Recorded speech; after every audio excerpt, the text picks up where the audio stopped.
Segunda carta de Pedro, capítulo 3, versículos 1 ao 4.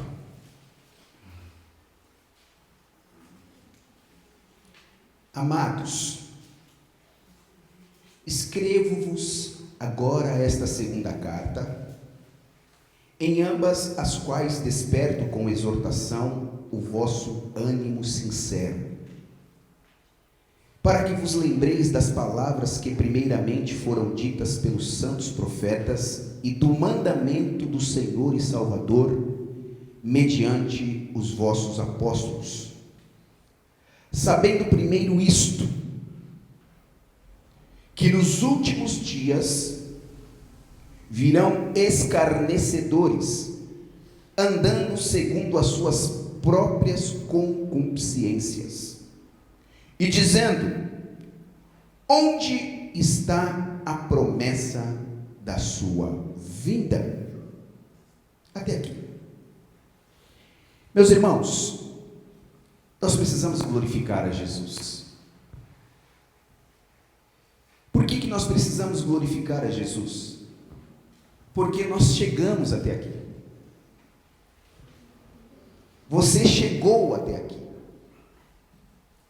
A Bíblia diz que por esta vida terrena, em carne, nós estamos apenas de passagem, Thaís. Nós estamos passando.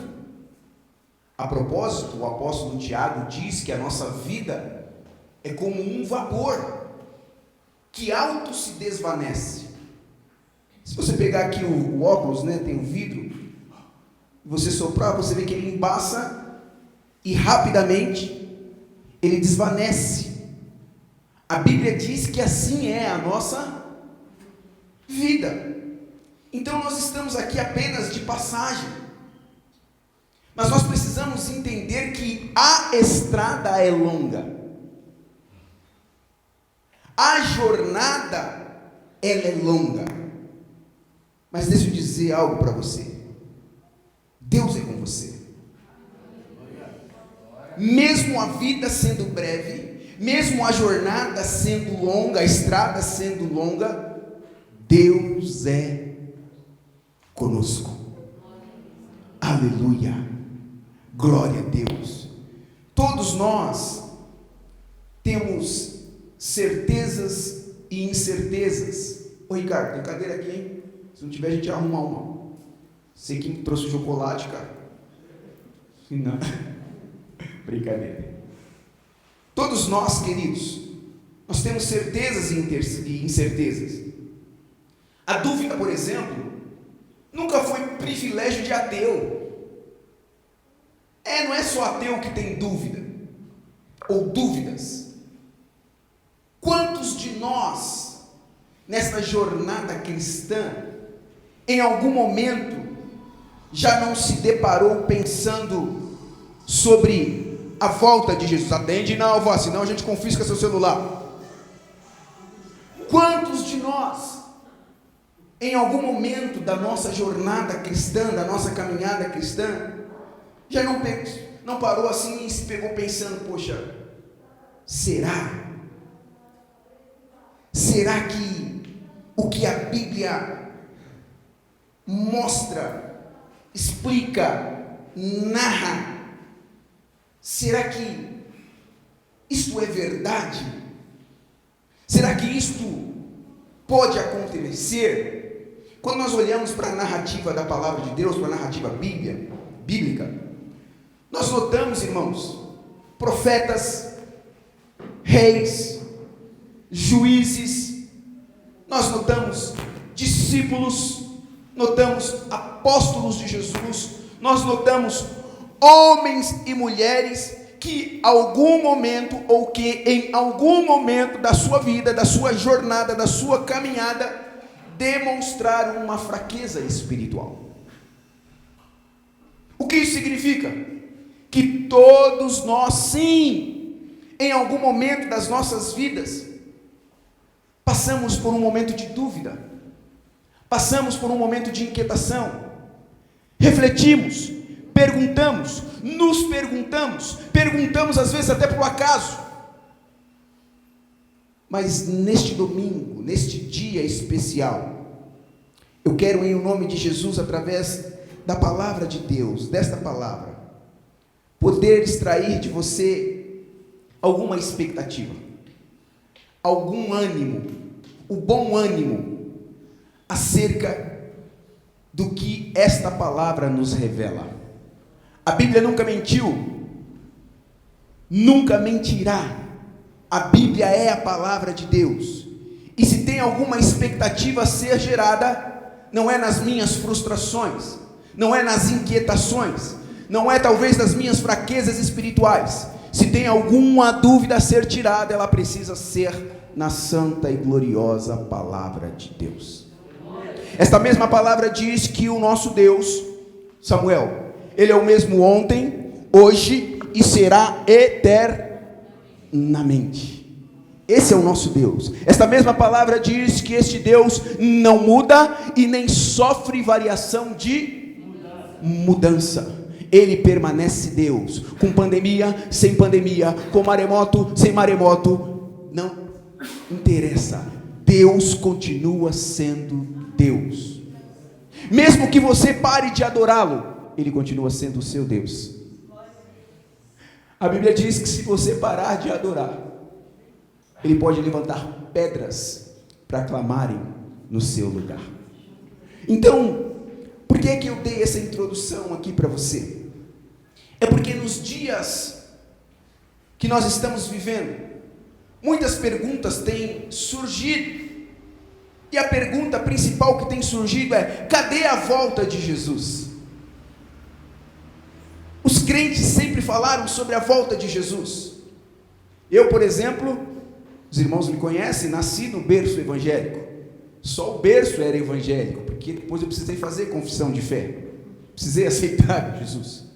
Mas a minha vida toda eu nasci ouvindo sobre igreja, vendo sobre igreja, e ouvindo a mensagem da volta de Jesus, ouvindo as pessoas pregarem, o meu pai pregar, a minha mãe pregar, a minha família, os meus tios. Eu ouvi o pastor pregar: Jesus vai voltar, e ele falava: e não tardará. Mas eu já estou com 44 anos, cadê Jesus? Por que é que ele não voltou ainda? Passou-se muito tempo. Mas talvez isso é um paradoxo, uma incoerência. Eu acabei de dizer que Tiago disse que a vida é um vapor e ela auto se desvanece, a vida é breve. Então não se passou tanto tempo assim. Sim ou não, meu irmão? Olha que coisa interessante. Eu estava vendo o calendário juliano, que é o calendário que rege o tempo, a linha do tempo. E lá nesse calendário, eles falam que os séculos, eles começam a ser contados depois de Cristo. Quando você lê alguma história muito antiga que antecede o Cristo, sempre você vai notar que o escritor, ele coloca lá a letrinha minúscula A, ponto, o C, de Cristo, o que refere-se que aquela situação, aquele acontecimento ocorrera antes de Cristo. Quando é posterior a Cristo, está lá o DC. É difícil para mim pregar aqui hoje para teólogos, né, irmãos, entre nós. Mas o fato é que o calendário é regido assim. E olha que coisa interessante. De acordo com o calendário juliano, o primeiro século, ele se dá primeiramente depois de 100 anos em que Cristo esteve conosco. Dali começa-se o primeiro século a ser contado neste calendário. Então, Jesus passou-se 100 anos, primeiro século. Então, cada século corresponde a um período de quanto tempo? 100 anos. Se nós formos calcular quantos anos nós já estamos aqui depois de Cristo, é muito simples. É só você pegar o 21 século que nós estamos e multiplicar por 100, que vai dar 2100 anos. Fiz a conta certa, irmão? Me ajuda aí, Gerson. Senão, a engenharia... Senão, né, Leandro? O portão vai faltar ferro. Então, passaram-se 2100 anos. Há 2100 anos, Jesus disse que prepararia lugar e voltaria para nos buscar. Verdade ou mentira? Passou muito tempo, hein, irmão?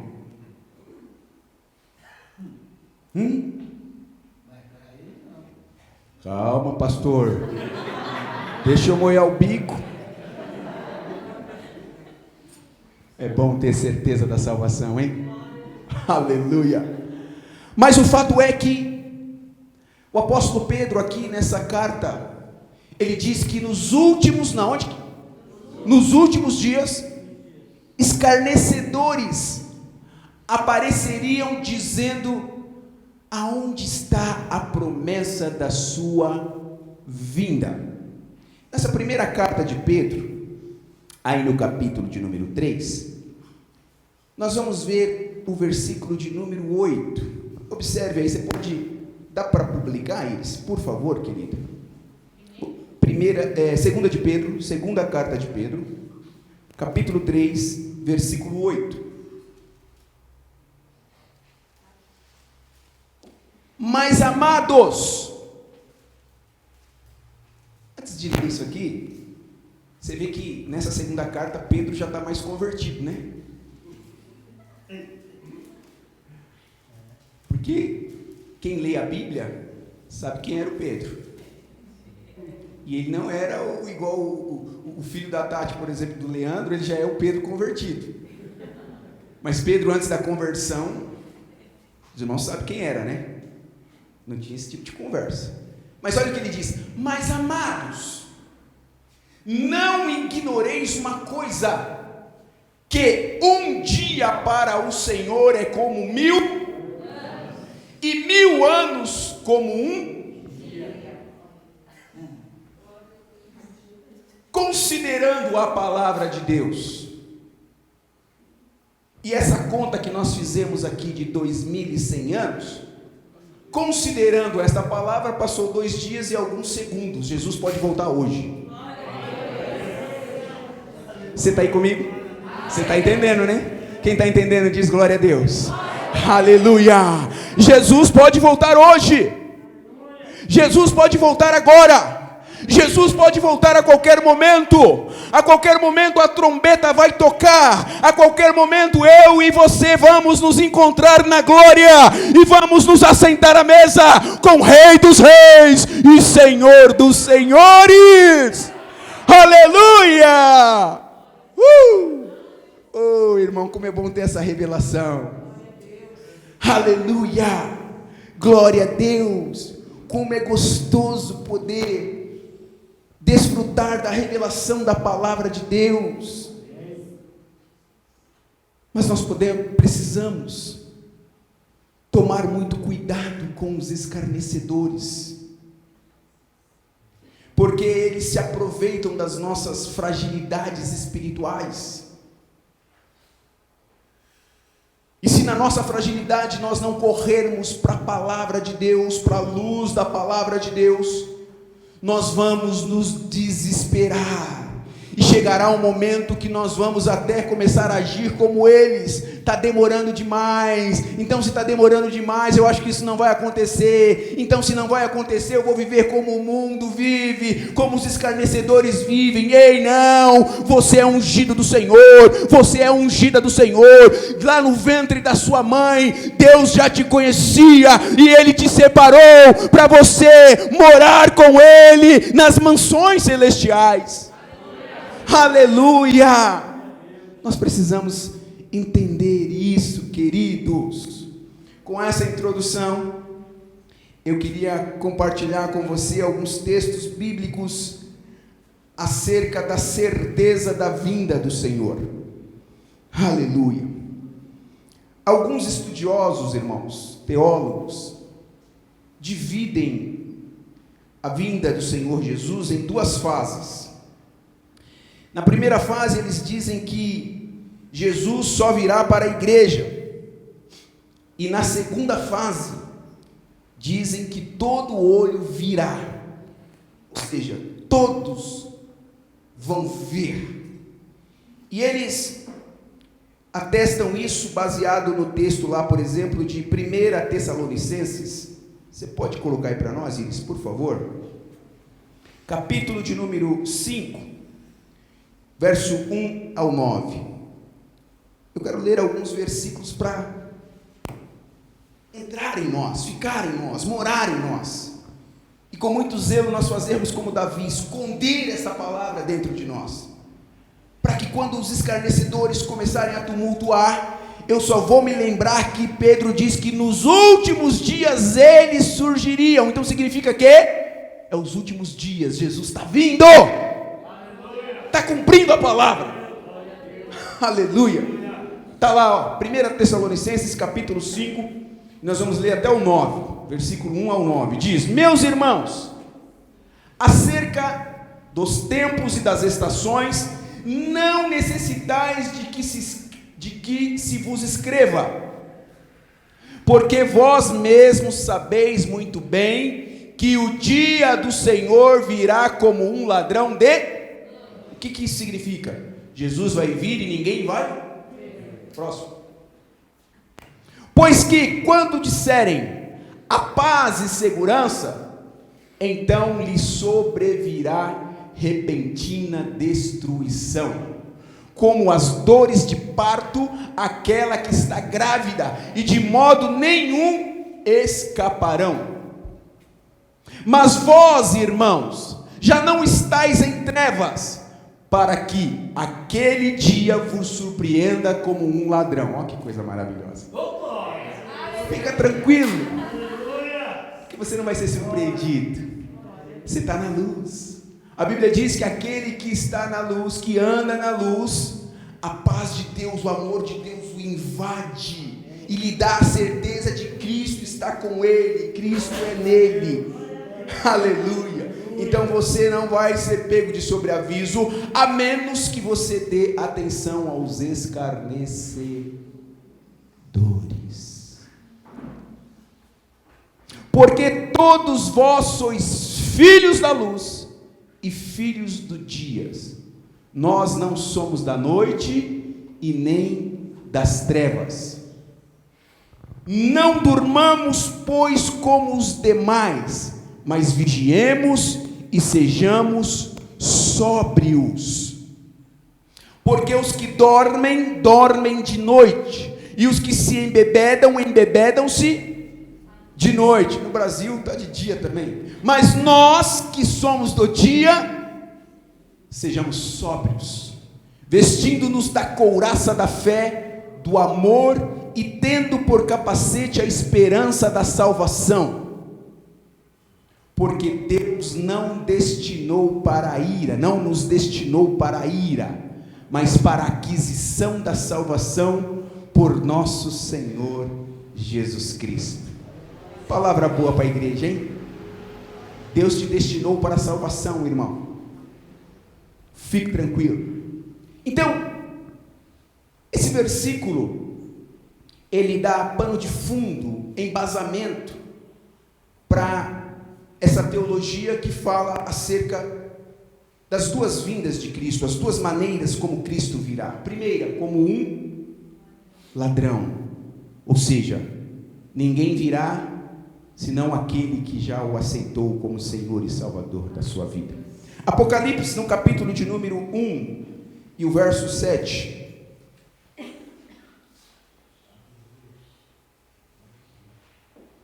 Eis que cedo vem, eis que vem com as nuvens, e todo olho verá, até os mesmos que o traspassaram, e todas as tribos da terra se lamentarão sobre ele. Sim, amém.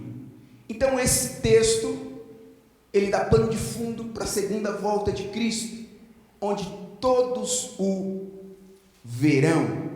Aleluia. O profeta Oséias, no capítulo 6, verso 3, o profeta Oséias escreve dizendo: olha, conheçamos e prossigamos em conhecer o Senhor, como a alva será a sua saída, ele a nós virá como a chuva, como chuva seródia que rega a terra.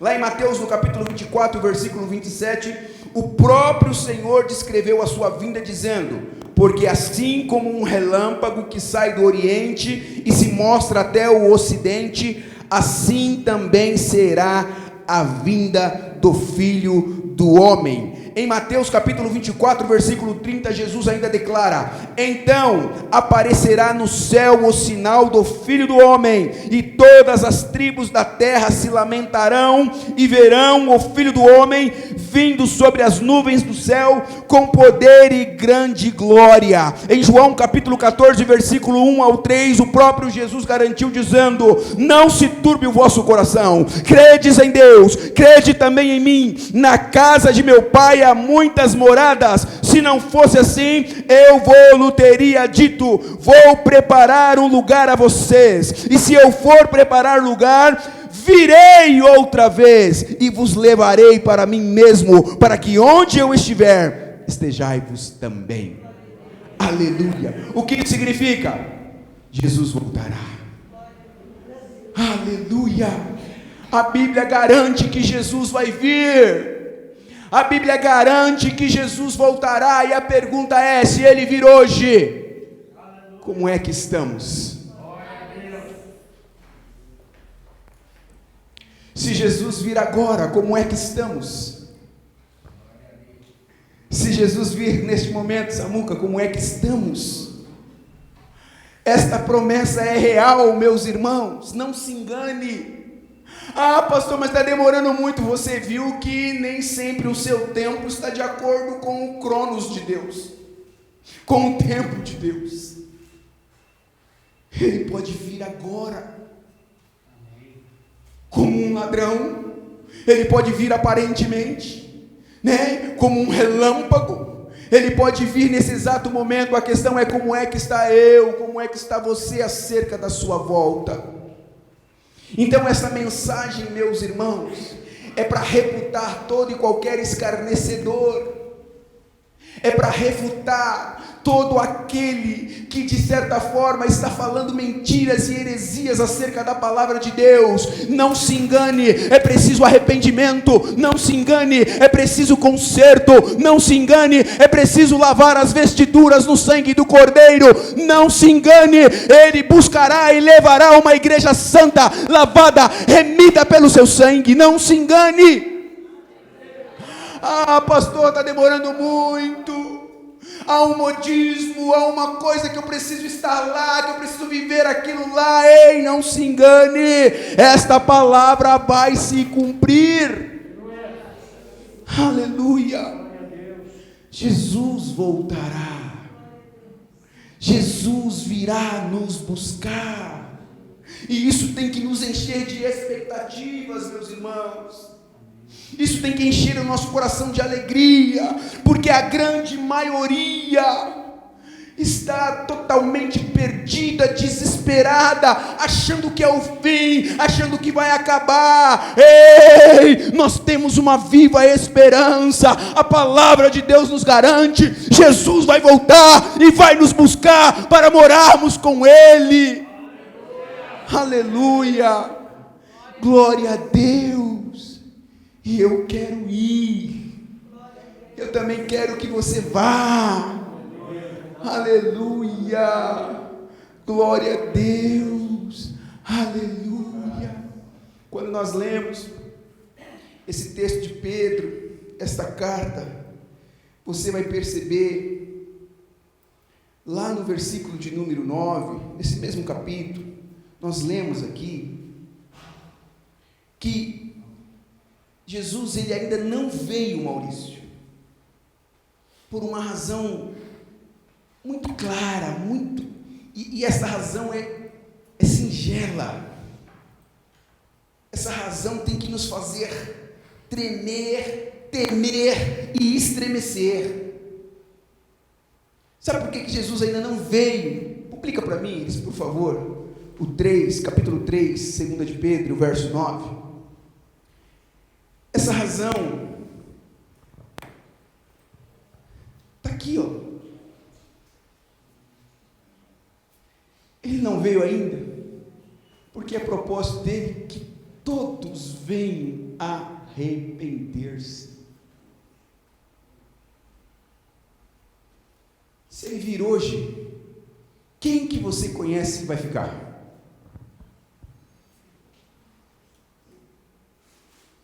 Ao lado dessa casa mora uma família que ainda não se arrependeu. Lá no seu trabalho, tem algum amigo seu, patrão, não sei, que ainda não se arrependeu? Lá na escola, no clube, você conhece alguém que ainda não se arrependeu? Talvez dentro da sua própria casa, você conhece alguém que ainda não se arrependeu dos seus pecados? Não reconheceu o Senhor Jesus como Senhor e Salvador da sua vida? Talvez você, olhando para mim mesmo, você olhando para você, fazendo uma análise, será que de fato você já se arrependeu? Então observe que Jesus não está demorando, Ele apenas está aguardando que todos venham. Aí talvez você pergunte: pastor, então se for assim, Jesus nunca virá, porque nem todos irão se arrepender. O escritor aos Hebreus, ele diz lá no capítulo 10 e o versículo 37, por ainda mais um pouquinho de tempo, e o que há de vir virá, e não tardará. Tem um hino, fecha para mim, Maurício, senão eu não vou achar a altura. Os irmãos, talvez da idade minha, vão se lembrar, que diz assim que muito em breve vai surgir uma notícia que um povo desapareceu. Era um povo do Perialto, que um dia aqui tanto, este povo era o povo de Deus. Aonde está aquele povo barulhento, hein, Gugão? Que dança, que... Onde está que não se vê, mas nem um irmão? Mas diz que algum escarnecedor aí na esquina com voz de lamento vai dizer: muito em breve vai surgir uma notícia de um povo que desapareceu. Era um povo muito humilde que aqui tanto sofreu. Este povo era o povo de Deus. Cante! Aonde está aquele povo barulhento? Aonde está que não se vê nenhum irmão? Alguém com voz de lamento vai dizer neste momento: aquele povo foi-se embora pra Sião. Só até aí que eu sei, irmão. Só até aí que eu sei. O fato é que essa palavra vai se cumprir. Não se engane. Essa palavra vai se cumprir. Esta palavra vai se cumprir. Passarão os céus e a terra, pandemia, vai passar tudo. permanece. Poderosa, inabalável, santa, gloriosa, poderosa. Oh, aleluia. Glória a Deus. Você crê nisso? Não, você crê mesmo? Se você crê, eu quero cantar de novo essa canção. Podemos, Samuca? Mas você cantar agora com verdade. Tem como achar lá eles? Tá tentando, né? Tá processando ali. Até processar a gente já está nas mansões celestiais dizendo ele é santo, santo. Aleluia. Muito em breve vai surgir uma notícia que o povo desapareceu. Era um povo muito humilde que aqui tanto sofreu. Este povo era o povo de Deus. Onde está? Aonde está aquele povo barulhento? Aonde está que não se vê nenhum irmão? Alguém com voz de lamento vai te dizer neste momento: aquele povo foi embora pra Sião. Aonde está a juventude desta igreja?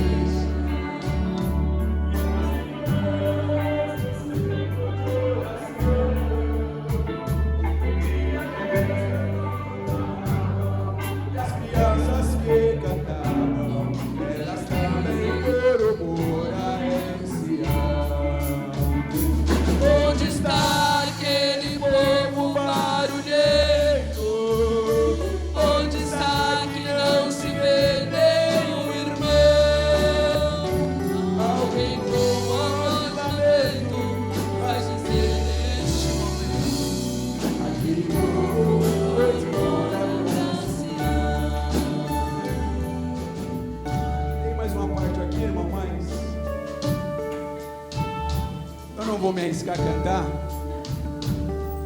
porque senão, né, irmão? Só o sangue. Jesus vai voltar. Oxalá que na sua volta Ele nos encontre assim, cantando, hein? Oxalá que na sua volta, irmão Roberto, Ele nos encontre à mesa, em comunhão. Aleluia. Ele voltará. O apóstolo Paulo, lá na sua primeira carta aos irmãos de Corinto, ele explica para aquela igreja acerca deste momento que nós vamos realizar agora. É bem verdade que, culturalmente falando, a ceia celebrada lá entre os corintianos, os irmãos de Corinto, era uma ceia regada a muito vinho, né? O pastor Floriano só pensa na carne, muita comida, comida boa, substância. Só que Paulo exorta aqueles irmãos, porque os irmãos estavam participando de um ato tão sublime, tão especial, sem reverenciar o Deus do ato. Aquilo para eles havia se tornado uma religiosidade, um ato a ser cumprido de tempos em tempos. E eu creio que quando Paulo escreve essa carta aos irmãos lá de Corinto, aos coríntios, Paulo está querendo explicar e ensinar a igreja aqui hoje também. Olha o que ele diz lá, olha: porque eu recebi do Senhor o que também vos entreguei, o que também vos ensinei, que na noite em que Jesus foi traído, ele partiu o pão, deu graças a Deus e disse: tomai e comei isto, porque é meu corpo que é partido por vós, e vocês devem fazer em memória de mim. Ou seja, quando nós formos ingerir esses alimentos, nós precisamos discernir que é em memória do nosso Cristo vivo que nós estamos fazendo isso. Então eu acredito em muitos milagres acontecendo no ato em que fazemos, em que praticamos isso. Porque se pela fé nós vamos ingerir o corpo e beber o sangue de Cristo, não tem enfermidade que possa suportar isso. Não tem malignidade que possa suportar isso.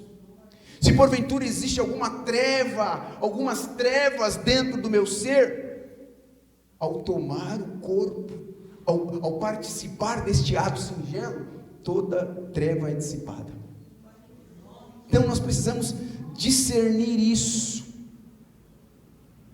Mas no versículo 27 ele diz assim: olha, portanto, qualquer que comer ou beber do meu corpo, e beber do meu sangue, comer do meu corpo e beber do meu sangue, indignamente, será réu do corpo do Senhor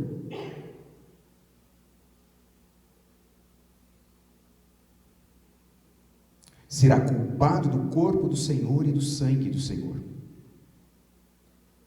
Então, para fechar aqui, ele deixa uma orientação muito importante.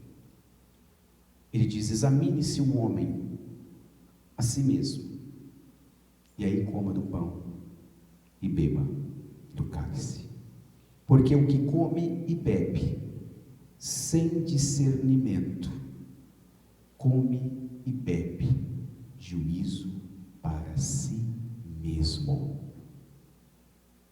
Amém? Antes de tomar, faça a sua oração aí. Aleluia.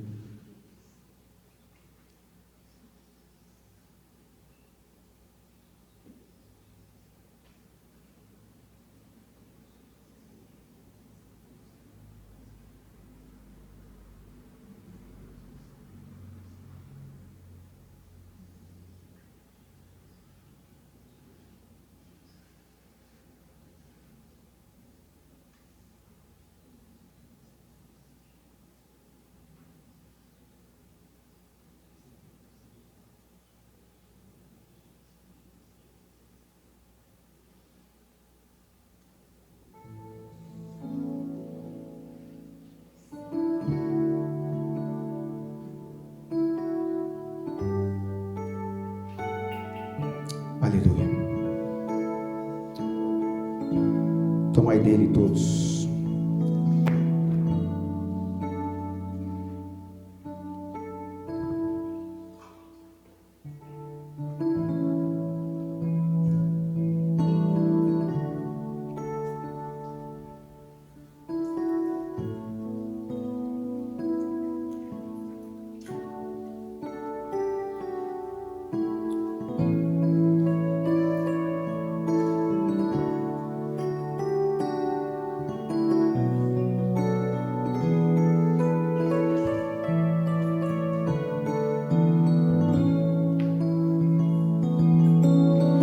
De cruz se erigiu, fique de pé. Dela um dia surgiu como emblema de vergonha e dor. Mas contemplo esta cruz, sim, porque nela Jesus deu a vida por mim, pecador. Sim, eu amo a mensagem da cruz, até morrer amor proclamar. Levarei eu também minha cruz, é por uma coroa trocar. Desde a glória dos céus, o Cordeiro de Deus ao Calvário humilhante baixou.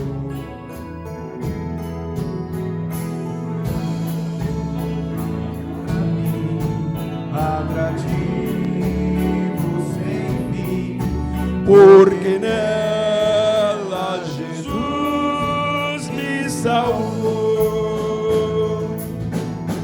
Sim, eu amo a mensagem da cruz,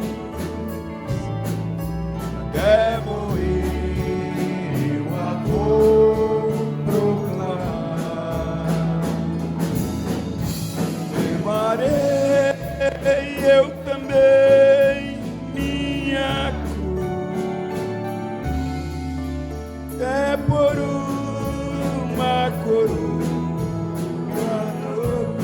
Amém, queridos. Aleluia.